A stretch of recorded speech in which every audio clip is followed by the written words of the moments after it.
আপনি আমার সম্পর্কে সব জানেন কিভাবে? বিয়ের পর সবকিছু জানতে পারবে। নিজের গোপন রহস্য লুকানোর জন্য শিবাইকে এই বিয়েতে রাজি হতে হয়।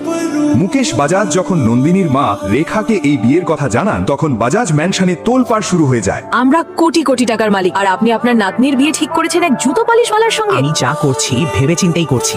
নন্দিনীর বিয়ে ওই জুতো পালিশওয়ালা সেবাইয়ের সঙ্গেই হবে, আর কারো সঙ্গে নয়। এই বিয়েটা খুব জরুরি। এই বিয়ের পর নন্দিনীর জীবন রাতারাতি বদলে যাবে। বদলাবে না, বরং নষ্ট হয়ে যাবে, ধ্বংস হয়ে যাবে। আপনি কেন বোঝেন না বাবাজি? ঠিক আছে, আপনি যদি কিছুই না করেন তাহলে আমি আমার শাশুড়ির সঙ্গে কথা বলবো। শাশুড়ি মা, দেখুন শ্বশুর মশাই কি বলছেন, দয়া করে ওনাকে বোঝান। এই বিয়েটা প্রয়োজনীয়। আমি নিজে আমার ব্যক্তিগত পুরোহিত দিয়ে ওদের কুণ্ডলী মিলিয়েছি। যে ছেলে নন্দিনীর জীবনে আসছে সেটা কোনো কাকতালীয় ঘটনা নয়। এই সম্পর্কটা স্বয়ং ভগবান ঠিক করে রেখেছে। শাশুড়ি মা, আপনি কি বলছেন? কুণ্ডলিতে যা লেখা আছে সেটাই কি আমাদের মেনে নিতে হবে?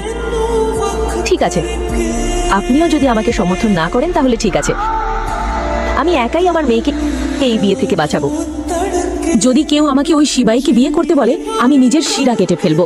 নন্দিনী, প্লিজ প্লিজ প্লিজ থামো, এটা করো না, থামো থামো, দয়া করে কিছু করো না, ওই ছুরিটা ফেলে দাও। না মা, আমার জীবন নষ্ট হয়ে যাবে। তুমি কি ওই শিবাইকে দেখেছো? গরিব, অশিক্ষিত, পুরনো ছেঁড়া কাপড় পরে থাকে। কে জানে আমাকে কোন বস্তিতে নিয়ে যাবে। এসব জানার পরও তোমরা চাও আমি ওকে বিয়ে করি? না না নন্দিনী, তোমাকে কোথাও যেতে হবে না। বিয়ের পর শিবাই এখানেই আমাদের সঙ্গে থাকবে। তোমাকে তোমার বিলাসিতা ছাড়তে হবে না। না, তবু আমি ওকে বিয়ে করব না। আর যদি দাদু জোর করেন তাহলে আমি নিজের জীবন শেষ করে দেব। থামো থামো, এক মিনিট, আমাকে বোঝাতে দাও। বাবাজি, আপনি কেন এসব করছেন? কেন নিজের নাতনির জীবন নিতে চাইছেন?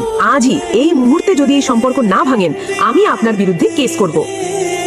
ঠিক আছে, তাহলে আমিও কি কেস করব তোমার বিরুদ্ধে? নন্দিনীর বাবার মৃত্যুর আগে যে সত্যটা সামনে এসেছিল সেটা মনে আছে? যদি না চাও সেই সত্য আবার প্রকাশ পাক, তাহলে নিজে থেকেই এই বিয়েতে রাজি হও, আর তোমার মেয়েকেও বোঝাও ওকে বিয়ে করতে। মুকেশ বাজাজের এই একটিমাত্র সতর্কবার্তায় রেখা এতটাই চুপ হয়ে গেল যে সে নন্দিনীকে নিয়ে সেখান থেকে চলে গেল। এসব কি চলছে? সময় এলে আমি রেখাকে সব বলবো, আগে বিয়েটা হোক।